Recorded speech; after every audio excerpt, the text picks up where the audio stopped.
They told me they had a surprise for me. They led me upstairs by the elbow. They opened the door to the room my husband built me in 1982 and showed me the nursery they had been installing in it for 3 days while I was at my sister's house. By the end of the month, they had finished the nursery. By the following morning, they had moved out, and the nursery they had finished was, technically and legally and permanently, mine. Here is what actually happened. My name is Carol. I am 73 years old.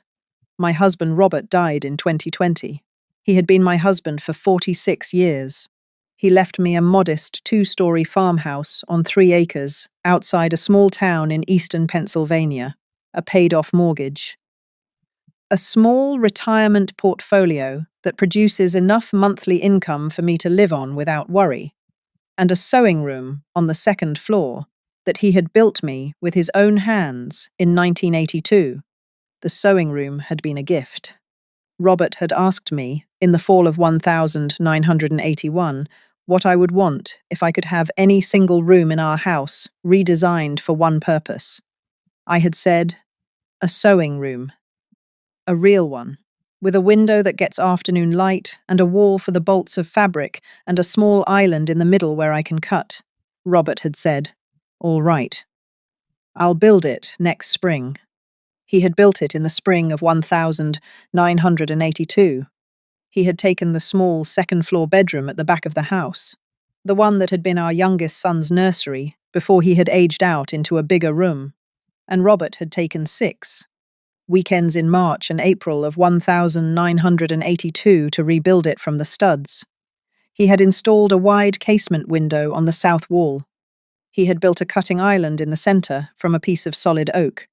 He had built shelves into the long west wall, 12 shelves total, each one 26 inches wide, to hold my bolts of fabric. He had installed a small recessed sewing nook under the window with a built-in counter at the perfect height for my Singer machine. He had wired in an extra ceiling outlet for my serger. He had presented it to me on my 42nd birthday in May of 1982, with a small wrapped box that contained the key to the new room. The room had been my sewing room for 42 years. In those 42 years, I had made every Christmas dress my daughter Karen had worn, between the ages of 7 and 17. I had made all 3 of my granddaughter Bethany's flower girl dresses for the weddings she had been in. I had made quilts for every grandchild as they were born. I had made the lining of my mother's coffin when she died in 1998, because I had wanted my mother to be wrapped in something I had touched. I had made the small handkerchief I had pressed into Robert's hand at the funeral home in 2020, because the funeral director had said I could give him one personal item to be cremated with, and I had wanted Robert to be holding something I had sewn. The sewing room was, by every honest measurement, the most important room in my house. It was the room Robert had built for me. And on the 3rd Sunday of November of 2024, my son Brian and his wife Vanessa told me they had turned it into a nursery. In May of 2021, my son Brian had called me on a Tuesday afternoon. He had used the careful voice he uses when he is about to ask me for something. He and Vanessa had already decided I would say yes to. Mom, listen. Vanessa and I have been talking. Things have been hard for us this year. The market, you know. Brian Jr. is 2 now, and we are running out of room in the apartment. We were wondering, could we come stay at the farm for a few months? Just a few months. We would help with everything. You wouldn't even know we were there. I had said yes. That had been 3 years and 6 months ago. In those 3 years and 6 months, the few months had become forever, and the "we wouldn't even know we were there" had become a series of small, soft phrases that had been slowly recategorizing my house, room by room, into something other than mine. Brian and Vanessa, and Brian Jr., who was now 5, had taken the upstairs of my farmhouse. Brian had moved his home office into Robert's old study. Vanessa had repainted the family room in the spring of 2022 without asking me. She had reorganized my kitchen pantry in 2023 inches, a way that had put my baking pans on a shelf I cannot reach without standing on a chair. She had moved the small framed wedding photograph of me and Robert from the mantel to the upstairs hallway, because it looks more personal up there. Carol. And the mantel was getting a little cluttered. I had laughed each time. I had laughed because the alternative, calling my son and his wife what the evidence was beginning to suggest they were, had felt larger than I was yet willing to call them. In April of 2024, Vanessa had told me she was pregnant again. I had been delighted, genuinely delighted. I had hugged her. I had cried. I had told her I would make every quilt and every dress and every small embroidered baby blanket that the new child would ever need. In August, the obstetrician had told them it would be a girl. They had told me at dinner. Brian Jr., who was 5, had asked at the table whether the new baby would have her own room. Brian had looked at Vanessa. Vanessa had said, in the bright voice she uses for things she has already decided I will agree to, "Of course, sweetie. The baby will have her own room.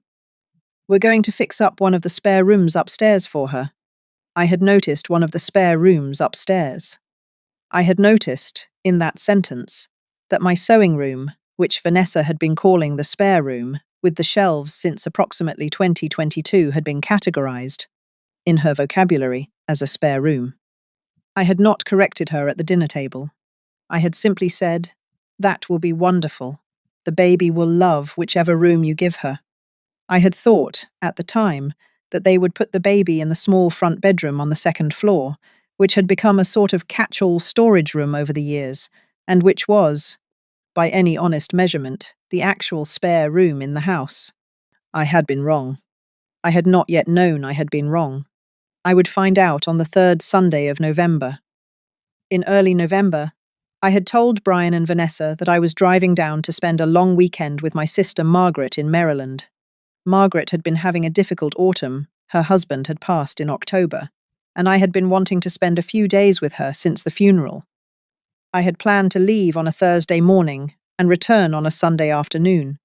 3 days at Margaret's. I had told Brian and Vanessa about the trip on the Sunday before I left. I had noticed, when I told them, that Vanessa had said, "Oh, that's great, Carol. Take all the time you need. We'll hold the fort." I had noticed that her voice, on "hold the fort," had been brighter than it needed to be. I had not paid attention to the brightness at the time. I had been thinking about Margaret. I had been wrong not to pay attention. I had been wrong because Vanessa, the moment I drove out of the driveway on Thursday morning at 8 a.m., had picked up the phone and called a contractor. She had been planning the conversion for 3 weeks. She had not told me. I returned from Margaret's on Sunday afternoon at 4:11 p.m. The driveway had 3 cars in it: Brian's truck, Vanessa's SUV, and a small white work van I did not recognize. I parked behind Brian's truck. I walked up the front porch. I let myself in with my key. I called out, "I'm home!" Brian came around the corner from the kitchen. His face had the expression his face gets when he is about to deliver news. He has been rehearsing. He said, "Mom, you're back. How was Aunt Margie?" I said, "She's all right. She's grieving. I'll go see her again next month." He said, "Mom, Vanessa and I have a surprise for you. Come upstairs. We want to show you."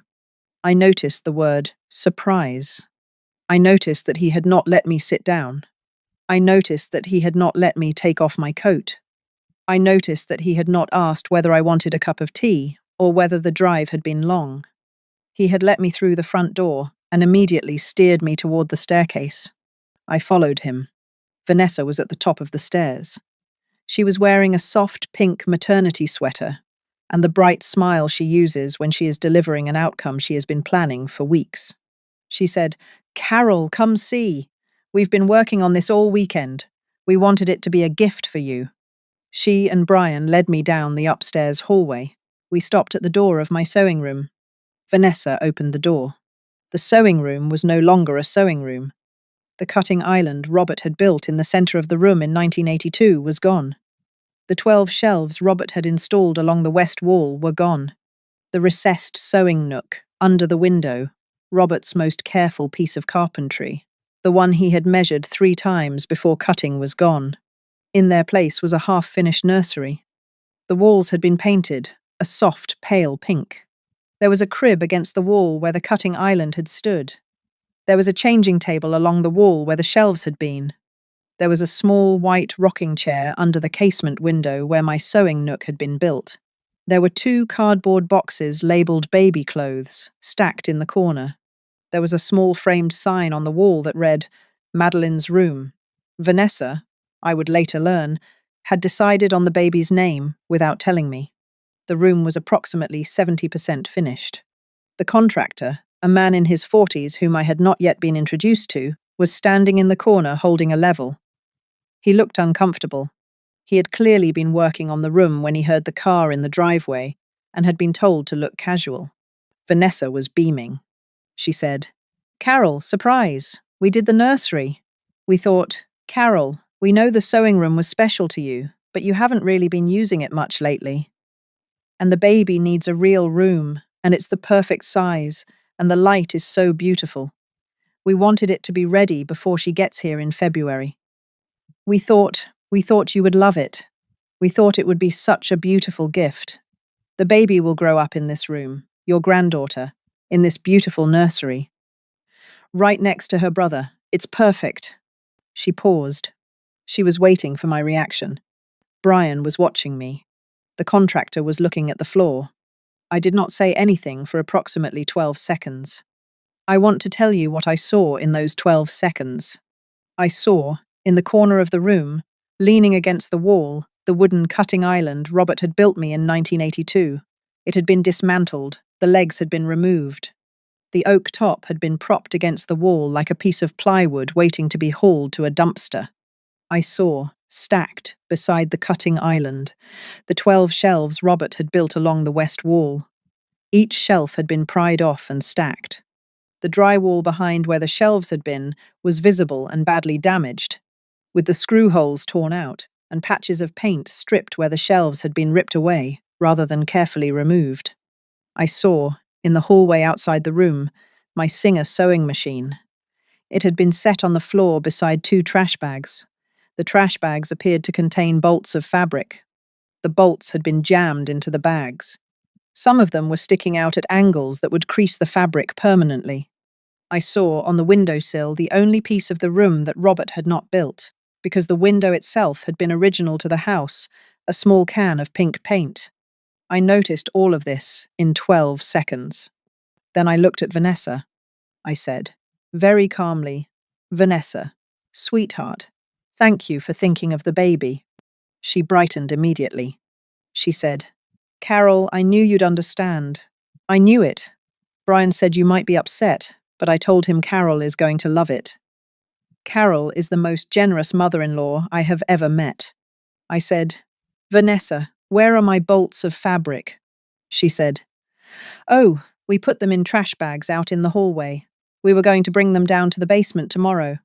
We wanted to get the room done first, so you could see it. The fabric is fine, it's just temporarily in bags. I said, Vanessa, where is my sewing machine? She said, right out there in the hallway. We can move it to the basement too. There's space. I said, Vanessa, where is the cutting island Robert built me? She paused. She said, oh, the wooden thing. It's in the corner there. We took it apart because we needed the space. We figured, Carol, honestly, we figured you would want to put it in the basement craft area we're going to set up for you. We have plans. We have plans for a whole craft area for you down there. There's so much space in the basement. You could have so much more space for sewing than you ever had in this little room. I said, Vanessa. Yes. Was the cutting island taken apart with screws or with a crowbar? A pause. She said, I don't know. The contractor would know. Why? The contractor, in the corner, did not look up. I noticed that. I noticed that the contractor, who had been working on this room for 3 days, knew that the cutting island had been taken apart with a crowbar because the screws had been painted over in 1982 and could not be unscrewed without first being chiseled out, which would have taken hours and which they had not done. I noticed that the cutting island Robert had built me in 1982 had been pried apart. I noticed that the oak top, leaning against the wall, had a long split down one side where the crowbar had bitten in. I noticed that this damage could not be undone. I noticed that Robert was not here to fix it. I looked at Brian. He was still watching me. He had the expression his face gets when he is hoping his wife's plan is going to work. I looked at Vanessa. She was still beaming. I looked at the contractor. He was still studying the floor. I said, very calmly, "Vanessa, this is a wonderful surprise. I am so touched by how much thought you and Brian have put into making the baby a beautiful room. Thank you both. I am going to go downstairs and have a cup of tea. I am tired from the drive." Vanessa hugged me. She said, "Carol, I am so glad." I told Brian. I told him, "You are the best." I went downstairs. I made myself a cup of tea. I sat at my kitchen table. I did not cry. I looked through the kitchen window at the maple tree in the backyard. Robert had planted that tree in 1976. The leaves were almost all down now. It was the third week of November. I sat at the kitchen table for 41 minutes. Then I picked up the phone. I called my lawyer. "I want to pause here and ask you something honestly. If you had come home from your sister's house after a difficult weekend of grief and walked into your own house, climbed your own stairs, and been led by the elbow into the room your husband had built for you with his own hands 42 years earlier, and found it dismantled, half-painted pink, with your sewing machine in trash bags in the hallway and your cutting island pried apart with a crowbar and your daughter-in-law beaming at you, calling it a gift, asking you to be grateful, what would you have done in the next 10 minutes? I think a lot of women would have shouted. I think some would have cried in front of her. I think a brave handful would have asked Vanessa to leave the house that evening. I did none of those three things. I want to tell you why. I had been a mother for 46 years. I had been Robert's wife for 46. I had been a widow for 4. I had been laughing through small, soft phrases in my own house for 3 years and 6 months. If I confronted Vanessa in that room, with the pink paint still drying on the walls and the contractor in the corner, and Brian watching me, I would lose. Vanessa would say what she always said. "Carol, I am so sorry if it came across that way. I was just trying to do something nice for the baby. I had no idea you would be upset. The room hadn't been used in months. We thought we were helping. Please don't make this into something it isn't." She would convert the conversation by morning into a story about my misunderstanding. She would convert the conversation by next week into a story about my unreasonableness. She would convert the conversation by next month into a story she told her sister on the phone. Carol got so weird about the nursery. We did such a beautiful job. I don't know, she just couldn't handle it. I would lose every conversation that followed. I had been losing the small, soft argument in my own house for 3.5 years. I was not going to lose this one. I was going to do something else. I was going to let them finish the nursery. I was going to let them spend 3 more weeks installing the changing pad and the white noise machine and the small ceramic letters spelling out Madeline above the crib. I was going to let them post photos of it on Instagram, which Vanessa had already done by Sunday evening. Captioning the post, "The best mother-in-law in the world gave us her sewing room for our baby girl." I was going to let them assume they had won. And then when the room was done, when the photos had been posted, when Vanessa had spent $600 on the bedding set and the framed prints and the small Moses basket she had bought from a boutique in town, I was going to do something they had not yet, in 3.5 years of laughing through, considered possible. I was going to take the house. Not the room. The whole house. I was going to take the whole house. And they were going to find out by certified mail, 4 weeks from today, on the morning Vanessa had been planning to host the baby shower. This is what I had decided by the time my tea got cold. I picked up the phone. I called my lawyer. Her name was Margaret Chen. She had drafted my will after Robert died. She picked up on the third ring. "Carol." "Margaret, I am sorry to call on a Sunday afternoon." "Carol, you have called me on a Sunday afternoon exactly once in our entire 17-year working relationship. Tell me. I told her. The Maryland trip, the contractor, the cutting island, the crowbar, the trash bags, the singer machine on the hallway floor, the pink paint, the framed sign reading Madeline's room, the Instagram post. When I had finished, Margaret was quiet for a long moment. Then she said, very quietly, Carol, tell me about the deed. In my name alone since Robert's death. Has Brian ever in writing been added? No. Has Vanessa ever in writing been added? No. Is there a lease, a tenancy agreement, a written financial arrangement? No. How long have they lived in the house? 3 years and 6 months. What have they contributed financially? Nothing. A pause. Carol, may I ask you a question? Yes. Are you calling me today to ask what your options are? Or are you calling me today because you have already decided what you are going to do, and you want me to make sure it can be done cleanly? I sat with the question. I sat with it for a long moment. Then I said, Margaret, I have decided. I want them to finish the nursery. I want to give them 3 weeks. I want them to have spent the money. I want them to have hosted the baby shower they were planning for the second Saturday in December. I want every Instagram photo posted. I want them to believe they have won this argument. Then, I want them served. By certified mail, on Monday morning, the 9th of December, the morning after the baby shower with a 30-day notice to vacate. I want the house transferred into an irrevocable trust before the notice is served. I want the trust beneficiaries to be Brian Jr. and the new baby Madeline. I do not want my grandchildren to suffer. I want them protected. I want the trust to be irrevocable. I want it done before any of them know. And Margaret, there is one more thing. I want the sewing room restored. I want a carpenter to come in, after they have moved out, and rebuild what Robert built. The cutting island, the shelves, the recessed nook, from the same kind of oak. I have the original measurements in a notebook in the basement, in Robert's handwriting. He drew them himself in March of 1982. I have kept the notebook for 42 years.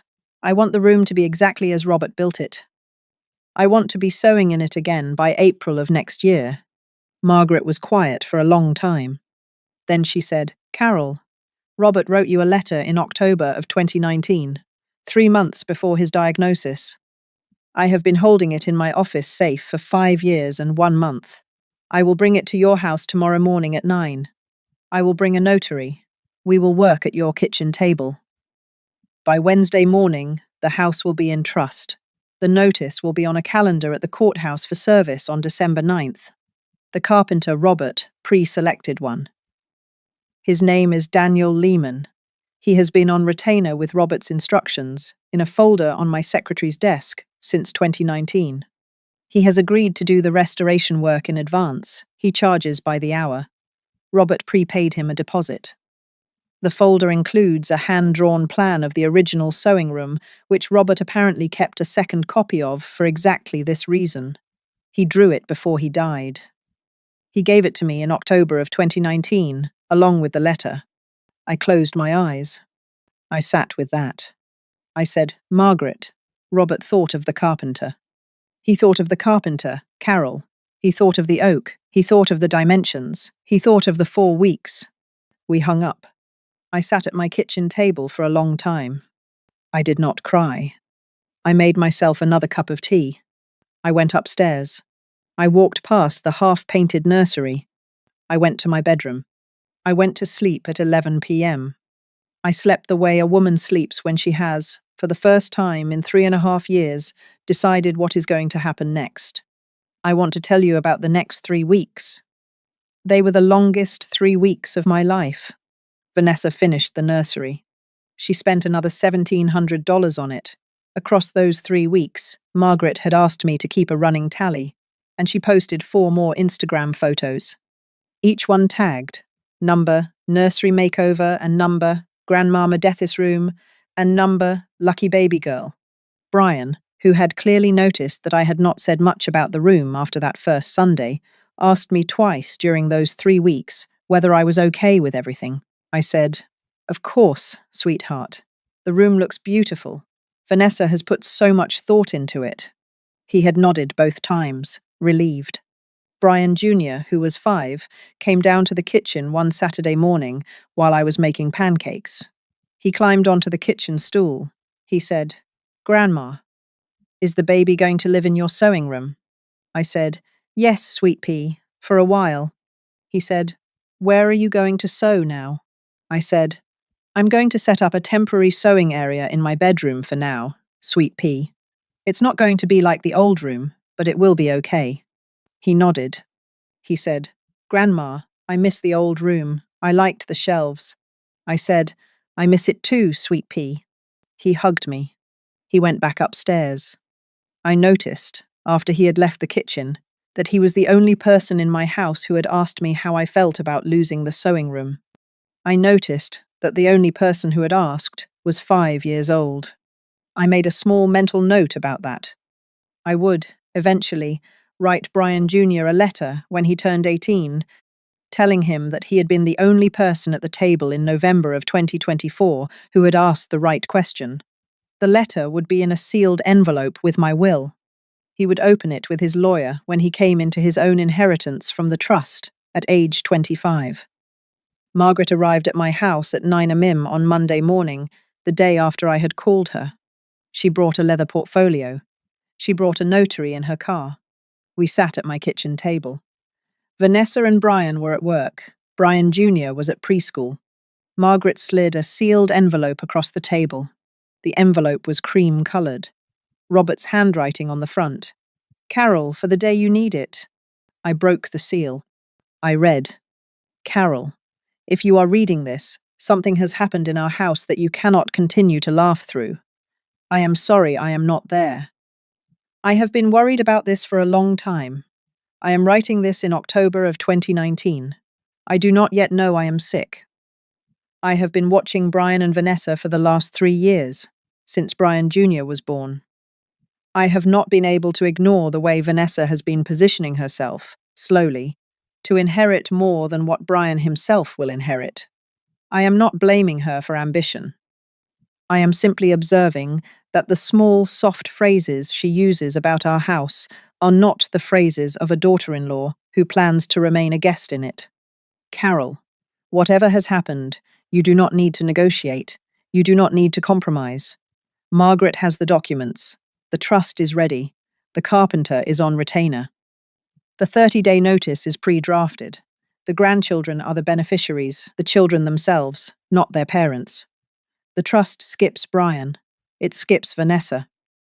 It goes to Brian Jr. and whatever other grandchildren we have at the time of your death, in equal shares, untouchable, until each child is 25.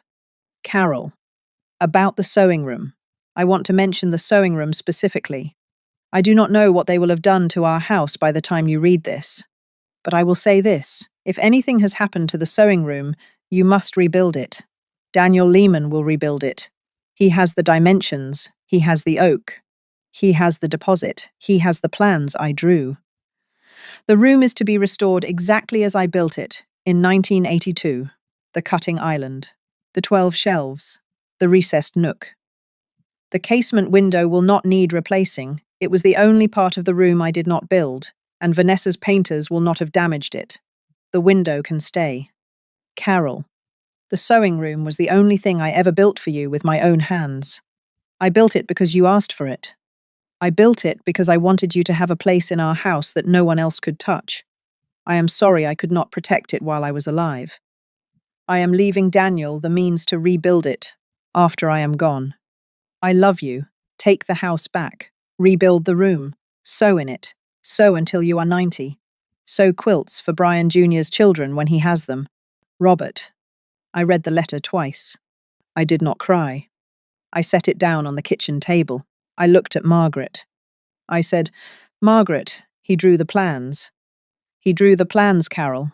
They are in the folder. They are in his handwriting. He drew them in October of 2019, in my conference room, on a piece of architectural graph paper. He drew them from memory. He told me, and I am quoting Margaret, 'I built this room without plans in 1982. I am going to need to draw plans now in case my wife needs them rebuilt without me. I looked at the kitchen window. The maple tree was fully bare now. I said, Margaret, let us begin. We worked at my kitchen table for 3 hours. I signed the deed transfer. I signed the trust documents. I signed the irrevocable assignment of the house to the Robert Halverson Family Trust.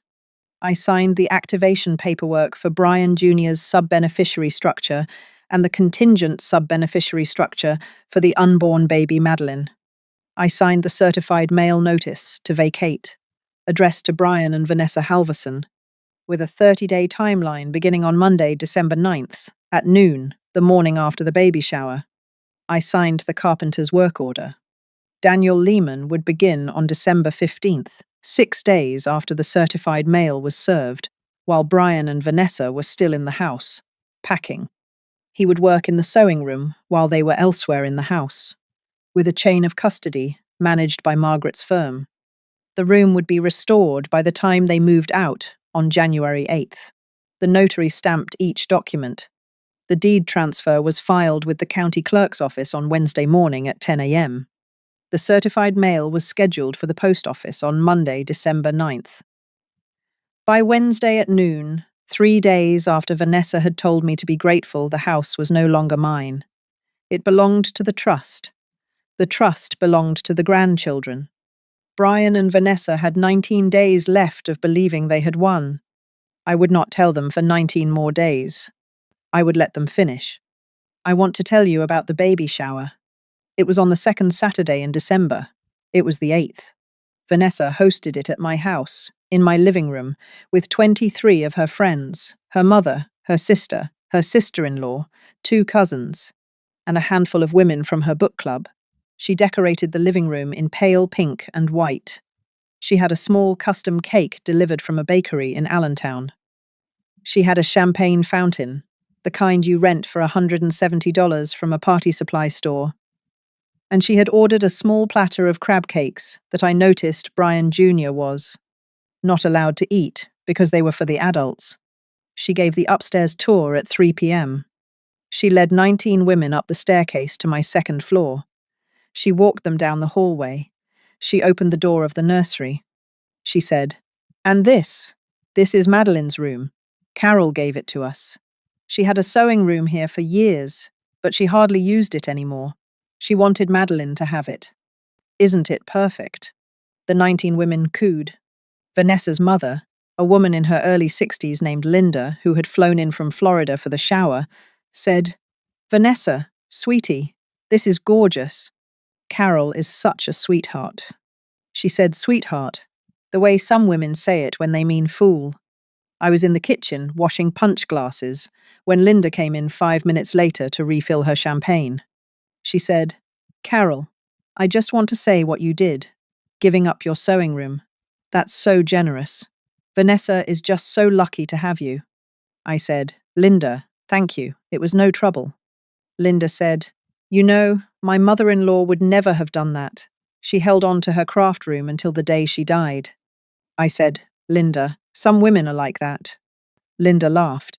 I refilled her champagne. She went back to the living room. I noticed that I was, at that moment, smiling. I had not yet decided that I was smiling, because I knew that on Monday morning at 9 a.m, 38 hours later, a certified letter would be released from the post office in my town to be delivered to Brian and Vanessa Halverson at this address by Tuesday at noon, notifying them that they had 30 days to vacate the house, that the deed had been transferred into a trust they could not reach, that the grandchildren were the eventual beneficiaries, and that the room they had just toured was, in 19 days, going to be rebuilt as a sewing room by a carpenter. Robert had pre-selected in 2019. I was smiling because Linda had said, "Some women are like that." I was thinking, in that moment, that yes, some women were like that. I was, finally, one of them. Brian found the certified letter on Tuesday, December 10th at 12:14 p.m. He opened it in the kitchen. I was at the kitchen table. I had been waiting for the mail. I had baked a small loaf of banana bread. I had a cup of tea. He read the letter. He read it twice. He looked at me. He said, "Mom, Mom, what is this?" I said, "Sweetheart, sit down. We are going to talk." He sat. I told him. I told him calmly. I told him in the order things had happened. The Maryland trip, the contractor in the hallway, the crowbar on the cutting island, the trash bags, the pink paint, the Instagram posts, the phone call to Margaret, Robert's letter, the deed transfer to the trust on the Wednesday after Thanksgiving, the certified mail. I told him about Daniel Lehman, the carpenter, who was coming on Sunday the 15th to begin rebuilding the sewing room while he and Vanessa packed. I told him about Robert's letter. I told him what Robert had written. I told him about the dimensions, the oak, the recessed nook, the 12 shelves. The plans Robert had drawn in 2019 inches, case I needed them rebuilt without him. When I had finished, Brian's face was the color of wet paper. He said, "Mum, the baby is coming in February. She's 8 months pregnant. You can't make us leave with the baby coming." I said, "Sweetheart, the 30 days end on January 9th. The baby is not due until mid-February. You have time to find a place. You and Vanessa have between you a household income of approximately $190,000 a year. You will find a place. You will not be on the street." He said, "Mom, Vanessa, what am I going to tell Vanessa?" I said, "Sweetheart, you are going to tell Vanessa exactly what happened. You are going to tell her that her mother-in-law watched her dismantle the sewing room her father-in-law built, watched her host the baby shower, watched her give the tour, and signed the trust documents on the Wednesday after Thanksgiving. You are going to tell her that her mother-in-law smiled at her own kitchen sink last Saturday, while her mother said, 'Some women are like that.' You are going to tell her that her mother-in-law was, in fact, one of them. You did not know which kind. Your father knew, in 2019. He left me the tools to be the right kind." He was crying now. I did not stop him. Vanessa came down the stairs 12 minutes later. She had been on a phone call. She came into the kitchen. She saw Brian crying. She saw me at the table. She saw the letter. She picked up the letter. She read it. Her face went very still. She said very quietly, "Carol, this is some kind of mistake. This has to be..." I said, "Vanessa, it is not a mistake. The deed transfer is filed with the county. The trust is irrevocable. The 30-day notice is being delivered to this address as we speak. You have 30 days to vacate." She said, "Carol, the baby shower. You sat there at the baby shower, and you didn't say anything." I said, "Vanessa, I did not sit there. I served punch. I refilled your mother's champagne. I let 19 women tour the room you had renovated without my permission. I waited for the certified letter." She started to cry. She said, "Carol, please, please. We can put the sewing room back. We can rebuild it. I can have it back the way it was by Christmas. Please, please, Carol." I said, "Vanessa, the sewing room is being rebuilt on Sunday by a carpenter, Robert, pre-selected in 2019 and prepaid a deposit. He has Robert's hand-drawn plans. He has the oak ordered. He has been on retainer for 5 years and 1 month. You do not need to rebuild the room. Robert already arranged for it to be rebuilt by someone he trusted. The room will be restored by the time you move out." She stared at me. She said, Robert planned this 5 years ago." I said, "He worried, Vanessa. He didn't know. He worried. There is a difference." She put her face in her hands. She cried. I let her cry. After a long time, she said, "Carol, I am so sorry. I am so, so sorry." I said, "Vanessa, I know you are. The sorry that arrives after the certified letter is the sorry of being caught. I am not interested in it. I am interested in January 9th. Pack carefully. Take what is yours. Leave what is mine. The nursery furniture is yours. It was bought with your money. Take it with you. Brian Jr.'s room is also his take. Everything.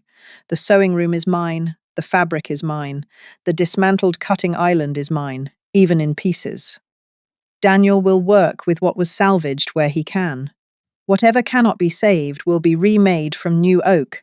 She nodded. She could not speak. Brian said, "Mom, the grandchildren." I said, "Brian, the grandchildren are welcome here, every other Saturday. Brian Jr. starting in February, once you have moved into your new place. Madeline starting as soon as she is old enough to spend a Saturday with her grandmother, perhaps when she is 6 months old. I will drive to pick them up. I will return them. The arrangement is between me and the grandchildren. The relationship between you and me and between you and Vanessa will continue, but it will continue on different terms. One supervised lunch a month at my house, with one of you at a time, beginning in February. After 1 year, we will reassess." He nodded. He stood up. He hugged me. He held on for a long time.